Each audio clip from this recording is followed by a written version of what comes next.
नमस्कार, मैं कोमल शर्मा और आप देख रहे हैं न्यूज 21। स्वागत है आपका हमारे उत्तराखंड बुलेटिन में। शुरुआत करते हैं खबरों की।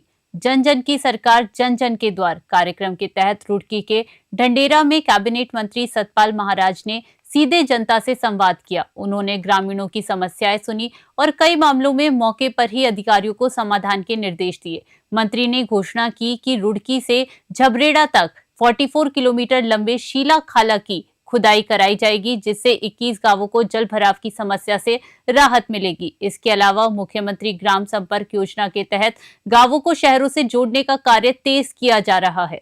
उन्होंने होम स्टे योजना, शीतकालीन यात्रा और साहसिक खेलों को बढ़ावा देने के साथ अर्ध कुंभ 2027 के लिए 400 करोड़ रुपए के बजट की भी जानकारी दी। हरिद्वार से तनवीर अली की रिपोर्ट। अभियान कार्यक्रम में हम लोग यहाँ आए हुए हैं और सभी यहाँ जो है लोगों का मैं स्वागत करता हूँ, अभिनंदन करता हूँ और विशेषकर किरण चौधरी जी को धन्यवाद देता हूँ कि यहाँ पर लोगों की समस्याएं सुनी जा रही हैं। इसके साथ साथ कुंभ मेला 2027 के अंतर्गत सिंचाई विभाग द्वारा किए जाने वाले कार्यों के लिए 98 करोड़ 47 लाख की धनराशि जो है उसके लिए 9 कार्यों के लिए स्वीकृति प्रदान की गई है। और आने वाला जो अर्ध कुंभी है उसको हम चाहते हैं कि डिजिटल कुंभ के रूप में मनाया जाए। यहाँ पर लोगों ने अपने निकासी, पानी की निकासी के लिए, जल भराव के लिए, पोल के लिए अनेक समस्याएं रखी हैं, जिस पर हम कार्रवाई करेंगे, उनका परीक्षण करवाएंगे। और कुछ लोगों ने सड़क के निर्माण के लिए बात कही है।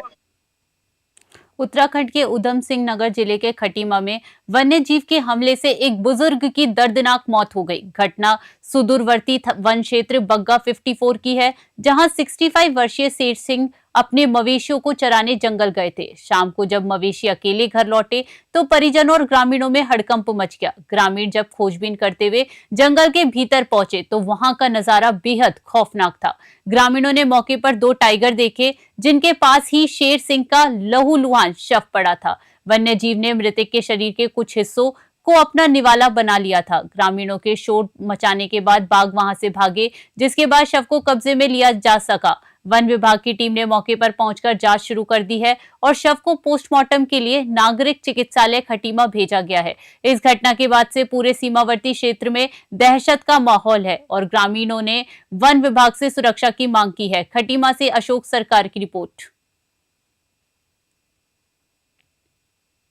रोज की तरह सवेरे जंगल गए थे, डंगरों को लेके, भैंस भैंसों को लेके रोज जाते थे 9-10 बजे।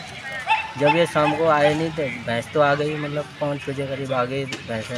तब हमने आसपास वालों ने देखा, घर वालों ने बताया कि यार आज वो नहीं आए। तो हमने इकट्ठा हो गए, बोला यार फिर चलो देखते हैं, कभी जंगल में आदमी पत्ते काटने पेड़ पे भी चढ़ता है, तो सोचा कहीं गिर गए हों या रास्ता भटक गए हों। तो हमने 4-5 अंधेरा होने लग गया, 4-5 ट्रैक्टरों की व्यवस्था की। फिर गए ग्रामीण मिल के कम से कम 15-20 आदमी गए, तो देखा तो जहाँ जिस क्षेत्र में वो चुंगाते थे देखा तो वहाँ पे उनकी जैकेट मिली पहले झाड़ी में।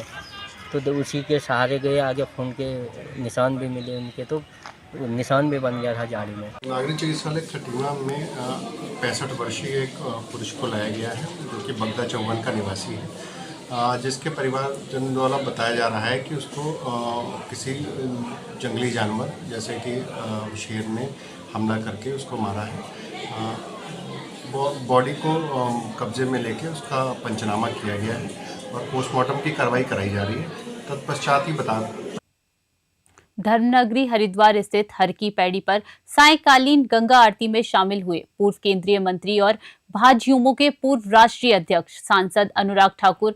वैदिक मंत्रोच्चार और दिव्य वातावरण के बीच उन्होंने मां गंगा की आराधना कर देश की सुख समृद्धि की कामना की। इस अवसर पर श्री गंगा सभा ने उन्हें पारंपरिक रूप से गंगाजलि प्रसाद और चुनरी भेंट कर स्वागत एवं अभिनंदन किया। आरती कार्यक्रम में श्री गंगा सभा के अध्यक्ष नितिन गौतम, स्वागत मंत्री डॉक्टर सिद्धार्थ चक्रपाणी, सचिव शैलेश गौतम, वीरेंद्र कौशिक, उज्जवल पंडित और अन्य सदस्य अभय त्रिपाठी सहित तीर्थ पुरोहित मौजूद रहे। सभी ने सांसद को हरिद्वार की सांस्कृतिक और आध्यात्मिक परंपराओं से अवगत कराया। हरिद्वार से तनवीर अली की रिपोर्ट।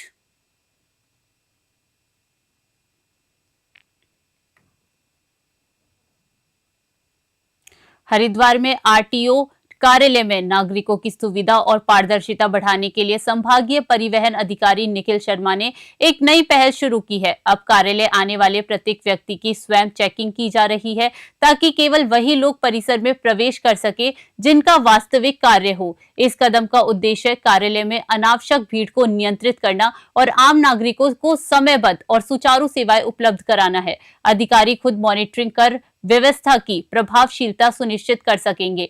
आरटीओ हरिद्वार ने आम जनता से अपील की है कि वे केवल आवश्यक कार्यों के लिए ही कार्यालय आएं और प्रशासन का सहयोग करें। इस पहल से भ्रष्टाचार पर नियंत्रण और सेवाओं की पारदर्शिता में बढ़ोतरी होने की उम्मीद है। हरिद्वार से तनवीर अली की रिपोर्ट। देखिए, आज हम जो हमारे ऑफिस में हमने एक एंट्री की व्यवस्था की हुई है कि जिनका भी काम होगा ऑफिस में सिर्फ वही आ पाएंगे और वो प्रॉपर एक रजिस्टर में अपने नाम की और काम की एंट्री करेंगे। तो ये व्यवस्था पिछले काफ़ी महीनों से चल रही है। उसी की मॉनिटरिंग के लिए आज मैं स्वयं हमारे आरआई साहब और हमारे मुख्य प्रशासनिक अधिकारी गेट पे स्वयं 1 बजे तक मौजूद थे और इस चीज़ की निगरानी कर रहे थे कि जिस भी व्यक्ति का काम है सिर्फ वही आए और कोई भी अनधिकृत व्यक्ति जो है वो ऑफिस के अंदर प्रवेश ना करे। और इस तरह का कोई भी अगर किसी को बरगलाने की कोशिश करे या ज़्यादा पैसे मांगने की कोशिश करे तो वो सीधा आके डायरेक्ट मुझसे या हमारे ऑफिस के किसी भी अधिकारी से मिले और उसकी शिकायत करे। और उसी क्रम में आज हमने सुबह से लगभग 1 बजे तक अभियान चलाया। धर्मनगरी हरिद्वार में हर की पैड़ी और ब्रह्मा कुंड क्षेत्र में गैर हिंदुओं के प्रवेश पर प्रतिबंध की मांग गंगा सभा और संत समाज द्वारा उठाई जा रही है। इसी बीच सोशल मीडिया पर शेख की वेशभूषा में घूमते 2 युवकों का वीडियो तेजी से वायरल हो रहा है। युवकों ने मीडिया से बातचीत में अपना नाम हबीबुल्ला और हबीब बताया और दावा किया कि वे दुबई से आए हैं। उनका कहना था, ये हमारा हिंदुस्तान है, हम जहां चाहे वहां जा सकते हैं। मामले की गंभीरता को देखते हुए स्थानीय प्रशासन ने जांच शुरू कर दी है। ये देखा जा रहा है कि युवकों का उद्देश्य क्या था, वे कहां से आए और क्या उन्होंने किसी नियम का उल्लंघन किया। अब बड़ा सवाल ये है कि गैर हिंदू प्रतिबंध की मांग करने वाली गंगा सभा इस प्रकरण में सख्त कार्यवाही की मांग करेगी या नहीं। हरिद्वार से तनवीर अली की रिपोर्ट। फिलहाल उत्तराखंड बुलेटिन में इतना ही। देश विदेश की तमाम खबरों के लिए बने रहिए News 21 पे। नमस्कार।